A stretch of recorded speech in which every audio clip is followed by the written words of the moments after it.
Serious, campers, backpackers and park rangers of Reddit. What is the weirdest or creepiest thing you have found while in the woods? Big toe, just on the ground, nothing else, just a severed toe. In Georgia, I unknowingly walked into abandoned cemetery for children. It was overgrown with weeds and bushes, and I nearly tripped over some tiny headstones from the 1800s. There are no signs or anything anywhere, just a lot of graves that you can't quite make out until you are walking on top of them. Woke up in the morning and walked out of the tent to find a sheep ripped apart and scattered across a 20-foot area, about 10 feet from our campsite. The creepy part is this was in the Morn Mountains in Northern Ireland. There aren't any wild predators there bigger than a fox. Certainly nothing big enough to tear a sheep to shreds.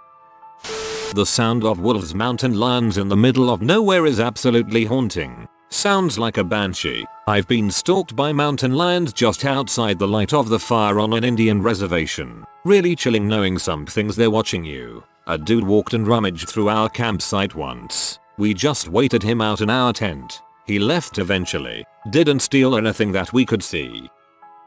When I was a teenager, my dad took my brother and I on a week-long canoeing, hiking and camping trip to a series of lakes that were only accessible by trail or float plane. We launched at 5 AM and paddled for 4 hours until reaching the trailhead. Then we packed our bags into the first lake, dropped them there and returned for our canoe. It was probably noon by the time we started paddling across, and it took a couple more hours to make it to the other end where the trailhead to the second lake was. By now we were tired and sore. There wasn't any good spot for a campsite at the second trailhead, so, while weary, we decided to press on to the second lake and find a spot there. We were running low on water, but weren't worried about it as there was an old sign at the trailhead that said there was a spring a few kilometers up the trail. As we hiked on, we would periodically see signs posted to trees, advertising the ever decreasing distance to the sought after and pleasantly named Silver Spring. About an hour after we had left the lake, we found a sign with an arrow pointing off into the bushes directing us towards the water source. We left our packs and carried our canteens off into the forest. A few short minutes later we saw a final sign with an arrow pointing to a spot just behind an outcropping of rocks. We eagerly rounded the outcropping and stood there stunned, dry mouths agape at the sight of a freaking giant silver painted metal spring with a sign above declaring Silver Spring with an arrow pointing down at it. Keep in mind that this was literally in the middle of nowhere, a full and hard day's travel. Whoever lugged that son of a bitching thing in there and made signs and arrows to match, my hat goes off to you, friend. I hope you had a good laugh. You're a jerk. Shakes fist at the sky. DAAAAD. Was on a 2-week canoe camping trip in a really remote part of Canada. Most days we would only see 1 or 2 other people. Some days we didn't see anyone. Set up camp on the shore of a big lake and started settling in, when suddenly we heard someone yelling bear, bear. It sounded like a girl's voice. It was bear country, so we all grabbed buckets and started making noise to scare it away. Then suddenly out of the woods comes this young kid. He couldn't have been more than 8 years old. It turns out he was actually yelling help. I'm scared. There was no bear. He had been riding his bike and somehow wound up in the woods on the other side of the lake, at least a mile from his parents. He was totally lost and was starting to lose it. We took him via canoe back to his parents, who were relieved to say the least. Years later, it's still hard to believe that this happened. Good thing you found him instead of something else. Doing a group trip in the woods, literally 40 minutes from any town. We ask our group leader if we can go back to our cabin as night rolls around. He says sure, and we begin to walk. We have to walk through a path that's 10 minutes long and in the middle of a thick forest. When we are halfway to our cabin, I get an uneasy feeling. I turn around and literally 10 feet behind us is this random guy in a yellow poncho following us. I tell my friends. We all turn around. None of us recognize him. The guy in the poncho just smiles at us for a second and then runs off the path into the woods. So, my friends and I sprint to the cabin and enter. The rest of the group is already there. We tell the group leader there about it. He calls the other leaders and they start looking around. They don't find anything, but a new rule was put in place that required someone to be with a leader at all times when you are outside of your cabin. Smart of the leaders to figure out how to keep you all corralled at night. I'm not sure if this counts or not because it most likely was nothing and wasn't creepy at the time, but here goes. When I was 13, me and my uncle were camping and we came across some discarded toys that would have belonged to a little girl. We were very deep in the forest and my uncle pointed the toys out to me as being very out of place. Many years later I Wikipedia'd the place and read that a young girl was once kidnapped from near there and she was found 20 miles from where the toys were. Most likely it was just some random toys that fell out from some backpack. But once I read that I called my uncle and we were freaked out for days. It would seriously disturb me to find toys deep in the woods. Nope. No thanks. Creepy as heck. Backpacking on Shasta. We hit our camping spot late so we only had time to set up, eat and go to bed. In the morning we can finally look around, and right by our tent, in the rock outcropping, a very nice box is wedged and containing someone's remains. Also on that trip, after about 7 hours of hiking up Shasta, we see a man walking down, in a suit, dress shoes, and carrying a briefcase. Shasta can be a weird and mysterious place. Once while hiking with some friends we came across a noose that looked like it had been hanging there for a while. It was probably a prank but we were all a bit tense after that. My brother found a noose in the forest once when he was about 9. Pretty sure it wasn't a prank since there was a dude in it. Now I'm tempted to Google the place and time, but it's a bit late for creeping myself the frick out before sleeping. Skinned cow carcass. Not really that creepy but it startles you when you almost step on it. The cow head nailed to a tree. It was decayed. Pretty much just skull left. Underneath the head was a pink plastic chair. Child-sized. A giant pair of purple underwear. I was a bit lost one night and driving slow on an oil lease road in West Texas when I saw a mangy coyote walk across the road on its hind legs. It stopped for a moment in the middle of the road and stared at me. The way my headlights glinted in its eyes still gives me the jeebies on occasion. I nearly obeyed my gut instinct to gun it and run the thing over before it gimped on into the dark. I guess it was sick.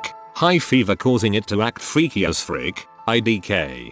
Reminds me of a legend I read once about spirits in the southwest possessing animal carcasses to hunt down trespassers on sacred land. You were supposed to be able to tell one by the fact that it was walking around on 2 legs and if you saw one you were supposed to run like heck.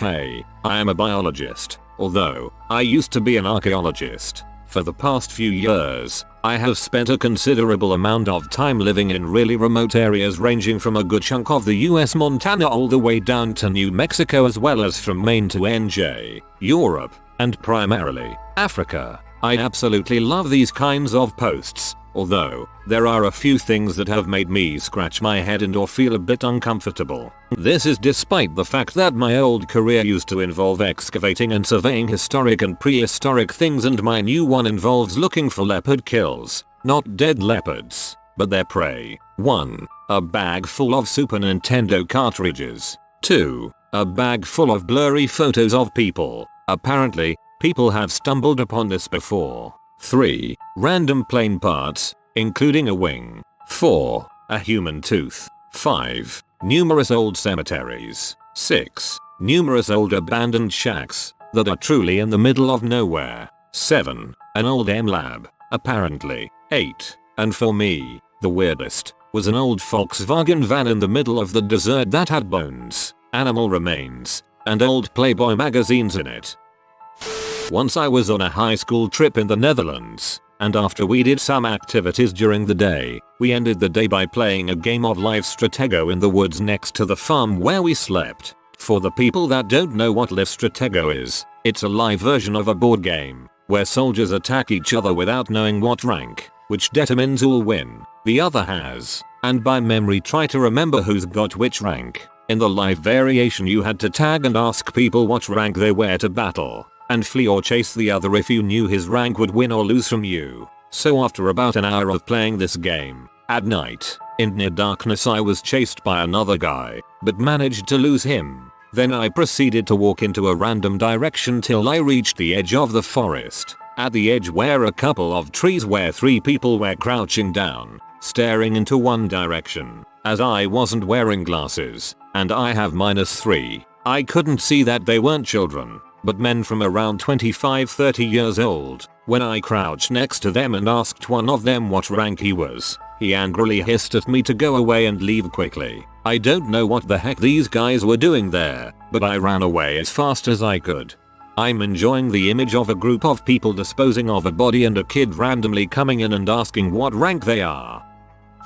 I grew up with a very outdoorsy family. We always went camping and hiking in the summer. I grew up outside. My mother told this story to my sister and I about a time she went camping with my dad before we were born. I was in my tent, and it was the middle of the night, perhaps 1 AM, and I had woken up to go pee, just like normal. I was about to unzip the tent, when I heard a small scratching sound. I paused. It was a slow, deliberate crunchy, digging, kind of sound. It was too rhythmic for an animal, so after making sure it wasn't your father, who was sharing the tent, I unzipped a corner of the door and peeked out. The moon was just bright enough for me to see a young woman squatting right next to our little two-man tent, digging at the ground with her bare hands. Even your father was scared, so he went and shined a flashlight on her and told her to go back to wherever she had made camp. The woman got up silently, leaving a 4-inch deep hole next to the tent, and started walking away.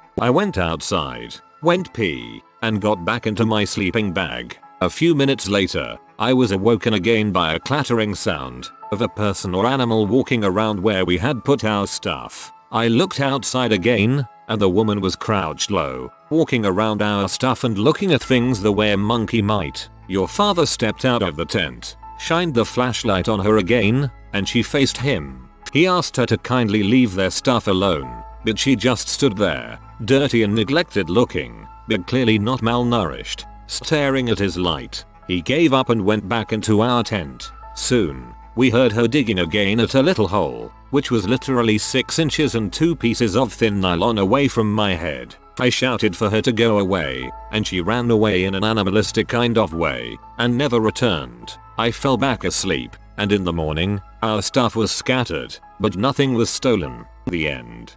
M-heads love digging. Don't know what it is about it, but apparently it's fun as crap to smoke M and then dig holes. There's an area here in Central Texas famous for being a go-to location for M-heads to go and spend the entire weekend digging for arrowheads until the cops show up and search them.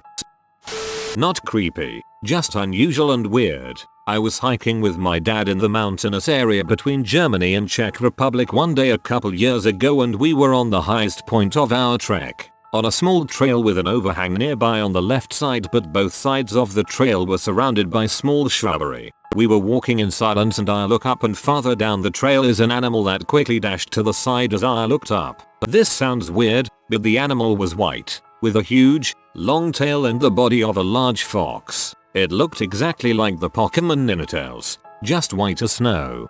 For those who don't know, Valnona is the German name for Ninetales. Well, the sound a cougar makes was about the most terrifying thing in the world until my mother explained it was a big cat, not a woman getting murdered off in the woods. Foxes sound like that, like a woman screaming. They sometimes keep us awake at night shrieking.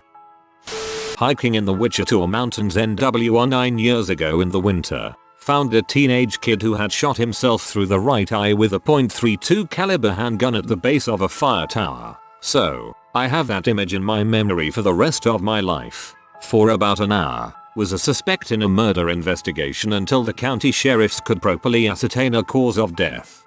That is horrifying. I'm so sorry.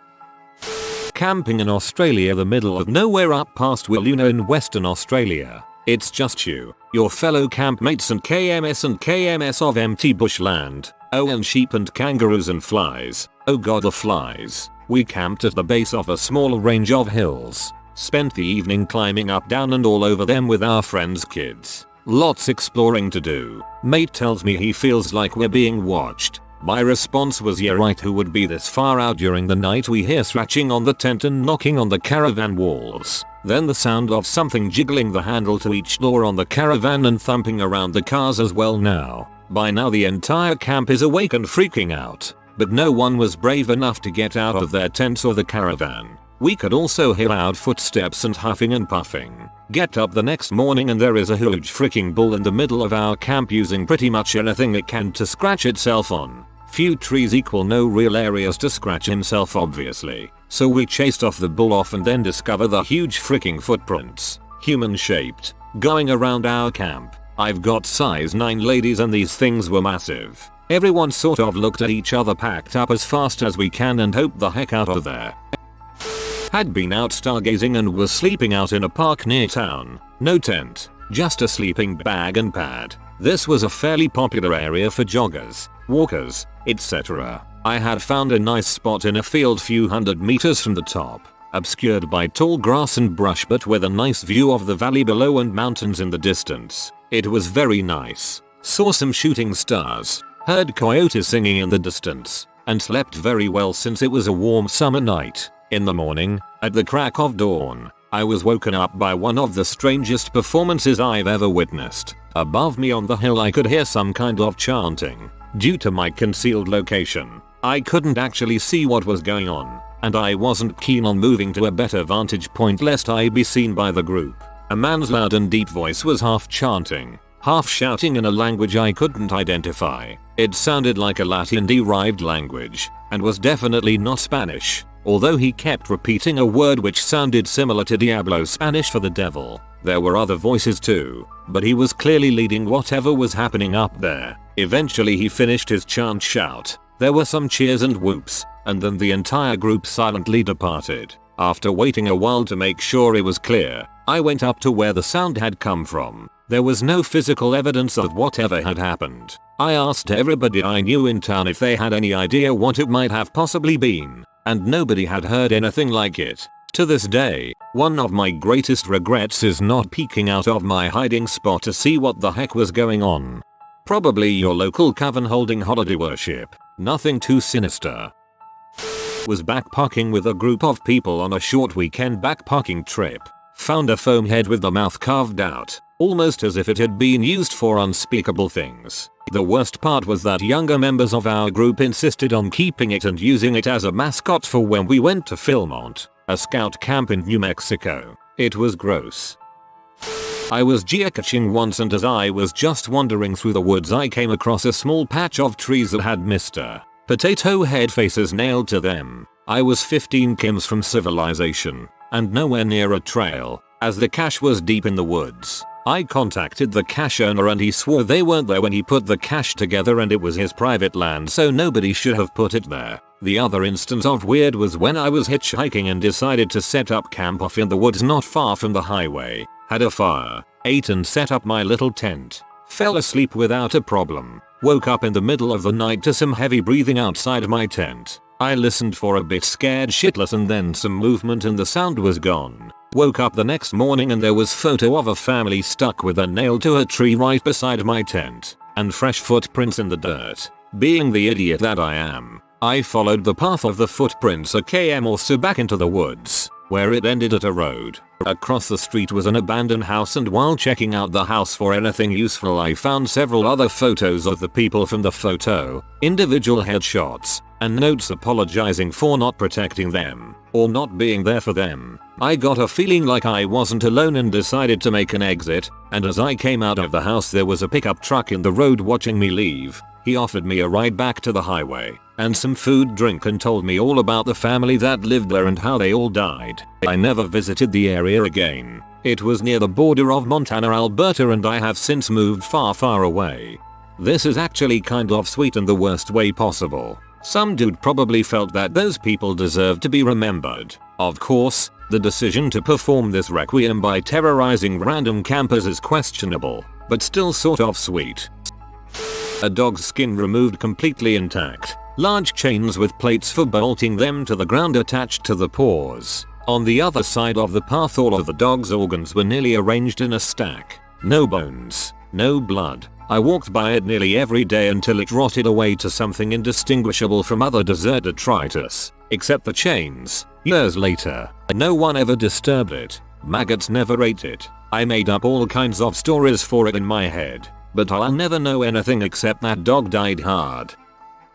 Rural Ohio. Quite a few. An old saw, 2-person hacksaw, that a tree had literally grown around. It was sticking through the middle of the tree horizontally. Some sort of huge, old excavator, like something you might see at a mining operation in the 50s. It had clearly been there for a very long time. I often wonder about the logistics of scrapping it. Lots of old cars. It's fun to snag emblems and stuff from them. Old international pickups. Chevy classics from the 50s. You name it, it's in the Ohio woods somewhere. One of the creepier ones is Cat's Den Road. It's a street, actually called Cat's Den, and probably hundreds of stray cats find their way here. Sometimes you can see many of them if you take a trip up the road, and it's especially freaky at night due to the eyes. Nobody seems to know why they chose this area, but it's like the stray cat mecca. The worst one, what we refer to as the tar pits. It's not actual tar, but appears to be some kind of poison that has developed in these very deep mud ruts. When you get into the area, it smells like rotting, just rotting something. It's not regular mud, more like a hybrid between mud and quicksand, and it has these colored scents: greens, probably from leaves, and purples, maybe from wild berries. You avoided this area on the trails, four-wheeling, because it required heavy machinery, wheel loader, normally, to get a vehicle or large quad out of this stuff, and this substance didn't occur anywhere else in the woods. I've never seen anything like it. One summer, we saw a bit of a draft, and the biggest of these tar pits finally dried up. Dozens of dead animal carcasses, deer, rabbits, and one or two that could have been foxes, coyotes or domestic dogs. It was seriously sad. Call us stupid, but some of the local riders borrowed an excavator and buried the bones. All that was left, in a large grave elsewhere. That stuff is still there. It's some kind of natural formation, I guess, but none of us are smart enough to figure out what causes it in that one area and nowhere else that any of us have ever seen. The tar pit, as you call it, could be an old wetland that was buried. Something about sulfur causing the smells, and it never solidified and reminded loose soil and mush. Actually, if you wait another 10,000 years it'll be an oil reserve.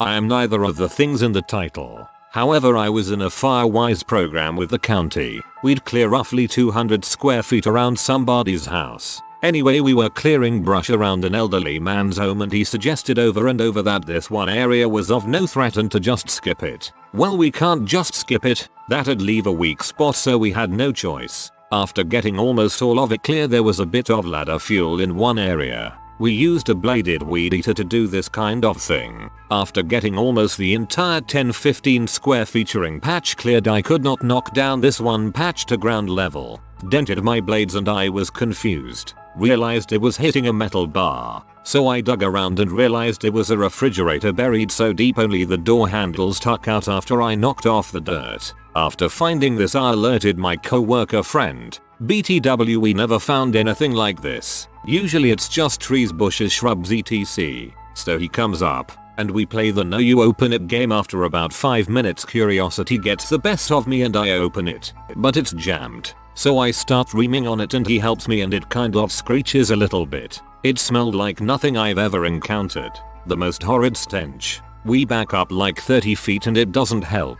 So I walk up and open it all the way. The smell made my eyes water and regret having a nose. My mouth was open a little bit and I could taste that foul stench. I figure WTF, the worst already happened. I peek inside and it's a random assortment of bones. I can't tell if animal because there are no horn skulls, just random fragments, ribs, long bones like the ones in an animal's leg, I could only assume. So we mention this to our boss and he says he'll add it in his report. A couple weeks later it becomes a IDK, the word, area of interest, I guess. Apparently another service had to investigate it. However, since this was the very last of the entire area to be cleared once we left that day of finding it, nobody went back until that service crew arrived a month later, only to find a large hole where the fridge was. The homeowner denies there ever being anything there at all, just a hole in his land. I still don't know what I stumbled upon. This one wins. Not necessarily creepy, but certainly unfortunate. My friends and I went winter camping in the middle of a large park, at the end of a 5-mile dirt road. Of course there weren't many people out there. On our last evening at the park, we took a short hike to an outcrop that looked over the valley. On our way back to the road we crossed paths with a kid, mid-late 20s. We thought nothing of it, said hello, and drove into town to eat some dinner. Well, we were camping right across the road from this outcrop, so when we got back to the end of the dirt road, there were about 20 volunteer search and rescue cars all around near our campsite. One of the volunteers approached us and asked about a kid who fell from the 200 featuring outcrop. Sure enough, he matched the description of the kid we crossed paths with. We were quite freaked. We go back to our campsite, drank some beer, and continued feeling uncomfortable. It didn't help that we heard the search and rescuers hollering in the valley, seemingly from all directions, about every 10 minutes. We continued to drink. At about 1 AM, as we were getting ready to pass out, we hear this gut-wrenching scream, cry, awful noise. It was the kid's mother. They found his body. The screaming went on for what felt like an hour, but was probably more like 10 minutes. No sleep was had that night. During another trip out there, we saw deer that had fallen from a different cliff. This thing was all over the place with its head facing the trail. Not quite what you're asking for, but close enough, I suppose. Me and a buddy were walking home along the river when we noticed a tipped over canoe on the bank. We tried to pull it out, but it was too heavy, so I got in the water to push from underneath. One step forward and the ground just disappeared. I was instantly sucked under, dragged and tossed around the bottom a bit, then spit back out, and sucked right back under. This happened over and over for what felt less than eternity, until I was able to grab a branch my buddy was holding out for me. A couple of days it was on the news that an old couple had tipped over and died. I had almost died by the same undertow that had killed, in trying to retrieve their canoe. About 25 years ago, I went hiking in Fossil Falls, just outside of Ridgecrest, CA with some friends. Once we hike down the falls, we get into the opening of the canyon and start smelling what smells like something dead. As we walk on, the smell gets stronger. We decide to find out what it is. We come upon an area where the smell is just overpowering. On the surface of the ground in this area, there appear to be a couple oil slicks pulled at the top of the surface of the ground, which appears to have been recently dug. We attempt to dig down about 6 inches, but the smell is just beyond anything we can deal with. We decide to leave and call the cops. The cop gets down into the canyon part of the falls, picks up on the smell and tells us this isn't a good sign. As we get closer but not even to the place where the smell is coming from, he starts calling in lots of reinforcements, more cops, helicopters, etc. He told us that for something to generate that kind of smell, someone would have had to bury a deer or something of similar mass to make that kind of smell. When we called the cops to follow up on what happened, they told us that his was just some chicken skin and bones. No human remains were found. The official story completely conflicted with what the cop, who had previously been a homicide investigator in LA, had told us. When I told a co-worker what had happened, he reached out to a higher up that he knew at the Department of Forestry Service, or something like that, and when he relayed the story, was told, "How did you find out about this? You shouldn't know about this and these guys should forget about this immediately." My theory is that someone was killed and buried on government land. Fossil Falls is US government land, and they didn't want it to get out. There is no way in or out of that canyon unless by military access road from the China Lake Naval Weapons Center. It's possible that they were taking bribes to allow a meat processor to illegally dispose of animal skins. I've seen it done in NWPA and it's so horrendous to come across that crap. I've even been stuck behind the truck that hauls them. It's gross as frick. I used to go backpacking on the Appalachian Trail in NC every few years with a buddy of mine. I went peacefully asleep one night laying on the ground beside the fire in a sleeping bag. I had a dream that my chest was being compressed by something. Woke up to a raccoon standing on my chest staring me right in the eyes. The panic scared him as bad as me and I never saw him again and went right back to sleep.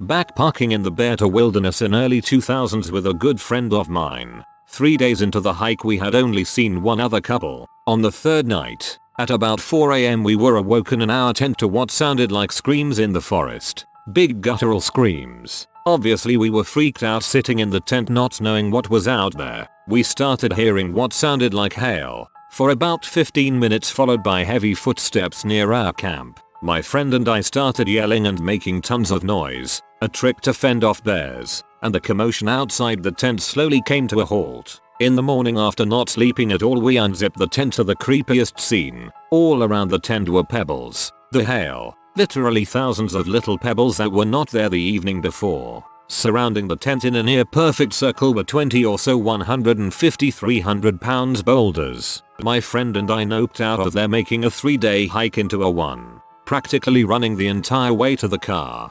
TLDR. Bigfoot gave us a visit and dropped rocks and pebbles all over our tent. Okay, what the frick? I'm not sure why, but this one creeped me out the most. This is not my story, it's my brother's. But it's one of the most bizarre things I've ever heard, and since I haven't seen him post in here, I'm adding it. My brother, Jay, was a part of the orienteering team in high school. For those who don't know, orienteering is when they put you in the middle of nowhere in teams of 2, give you a map and a compass, and you must find your way to each check-in station, in order, and it's a race. So my brother and his partner set out, make it through the first few checkpoints, and are feeling pretty solid, but they don't make it to the next one when they think they're supposed to. They double check the map, do some math, and figure out that they miscalculated some angle or another and are now almost off the edge of the map. They recalculate, and set off in a new direction. Keep in mind, this line was never intended to be part of the orienteering run. This is unexplored territory, and they come across what my brother said could only be described as a crater. A deep bowl in the forest,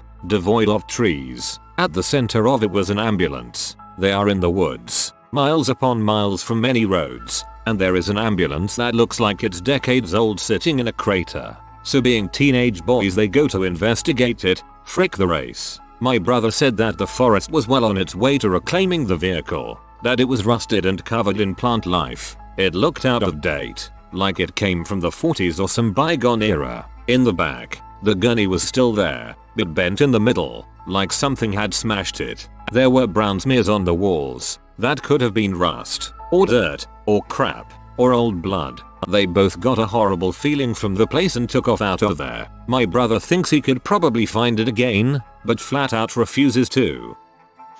A human skull and some random bones wrapped in a blanket. Must have been where someone dumped a body, alerted the authorities and got the frick out of those woods. So you're the hiker who always finds the bones of a missing person.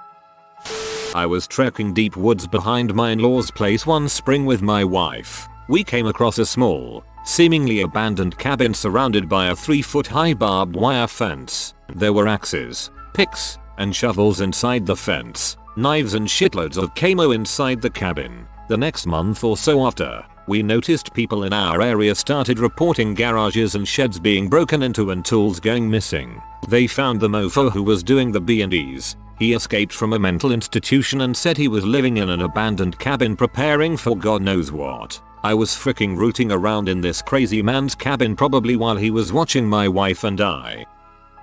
My friend and I were hiking a section of the Appalachian Trail when we came across a small stream with a woman staring into it, muttering to herself and kind of shaking. My friend and I paused and looked at each other, then continued past her and tried to acknowledge her with a hello to see if she was okay. She pretended like we didn't even exist. We continued on, talking about how it was weird when about 2 miles later we came across 3 officials. I don't remember what organization they represented. 2 of which were carrying assault rifles and the other a bag of white powder and a handgun. They were wearing black assault vests and combat boots and just nodded at my friend and I like nothing unusual was happening. You just stumbled across a wild M-head. They are not uncommon in Appalachia. On the home stretch of the PCT, north of the last highway crossing in Washington, my group ran into this old lady who was ridiculously unprepared. She had a giant pack that she could barely manage plus 2 grocery bags filled with silly stuff and bad backpacking food. She also was unaware that she had entered a short, like 10 miles or so, waterless section and she was not making it to the next source. She also didn't speak good English and no one figured out WTF she was thinking. Most older people are experienced. She obviously was not. I'm also tripping on shrooms while all this happens. Someone hiked all her stuff to camp and she barely made it without any weight. Several of us had to give her our water, which was uncomfortable but no big. She was told to get off at Hart's Pass. Just very strange that she'd be there. Maybe she was hopping the border. I absolutely hate running into people when I used to trip on shrooms in the woods. It was always some sort of weird drama just like what you describe. I was backpacking at Philmont Scout Ranch a couple of years ago. In the middle of the night, one of the rangers, guides, showed up to our camp, screaming and yelling for help. Turns out he had no recollection that he was lost, only that something was following him, probably a mountain lion. We found the search party really quick, and it turns out he had been missing for around a day. They went back to check for mountain lion tracks and found his boot prints along with bare footprints and handprints. Holy crap, that's scary. A tray of surgical tools sitting on a stump. All aboard the Nope train. I used to work at a park in Arizona a few years ago. I was in charge of collecting camping fees and cleaning the sites when the campers left. I didn't work alone, but on this day my partner called in and I was left with another ranger who just checked in every 6 hours. While I was cleaning, I noticed someone was staying at the lot at the very end. As I would have normally done, I went over, introduced myself, told him I needed to collect the fee and stuff. He told me he was waiting for his brother to come back with his truck, so I said alright and left. When I came back 30 minutes later, he left all his stuff there and left a plastic bag on the picnic table. Normally I wouldn't go through his stuff, but the bag had a horrible rotting stench. I was going to throw it away so animals don't come when the bag rips open from the side and a bunch of meat falls out. Inside the meat there was human teeth and fingernails. I called the police immediately and I really didn't stay to find out more about it since I had to leave the state for school. Some friends and I were doing some hallucinogens in the woods somewhere in Montana. We hear some noises in the woods and freak out a bit. We know we're all high and try to laugh it off, assuming that we're hearing things that aren't there. A few minuets later, a freaking bear comes out of the woods. We all panic and book it for the car. This thing isn't frightened at all and books it after us. We manage to get into the car before the beast catches up to us. A few of us are crying at this point. Long story short, it wasn't a bear, it was a dog.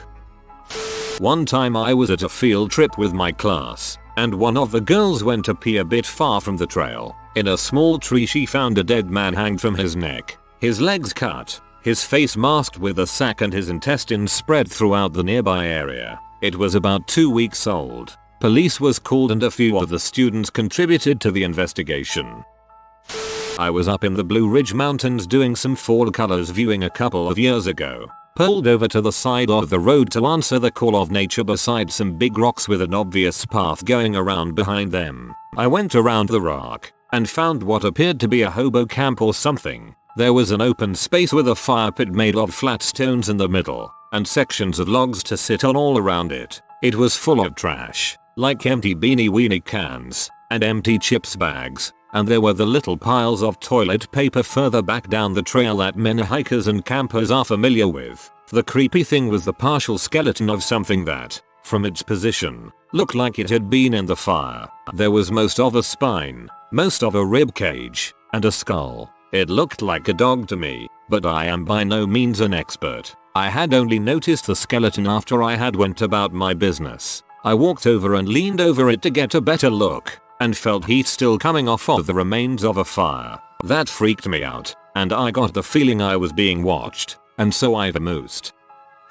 I used to live in the middle of BFE, Ohio in a very small home. One cold January morning, this was during the deep freeze, I was out front making breakfast on the fire and I noticed something fall down at a 45-degree angle into the brush just across a clearing. I drive over and check it out. It's a homemade UAV, bigger than most you'd find for sale. It was fixed wing. You can tell it's not military, but it's painted grey and has a camera in it. Can't find any marking to see who to return it to, but there is a Raspberry Pi controlling the thing and a battery like a marine battery, only just for the controller, and a battery for the motor. The most notable feature was a solar panel array on the top of the UAV. I know a guy who does data recovery at his job and I asked him if he would take a look. He comes over and hooks the Pi up to his laptop. After a while, he shows me an autopilot program and the file of the video it took. We see some people, but not enough to make anything out. The autopilot program had a map of the course,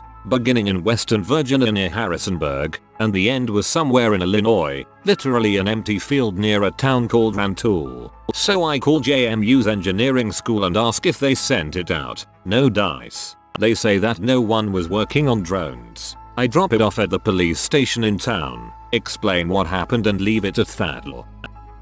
If you are new to the channel, you can subscribe. I publish new videos every day. Until then, check another video.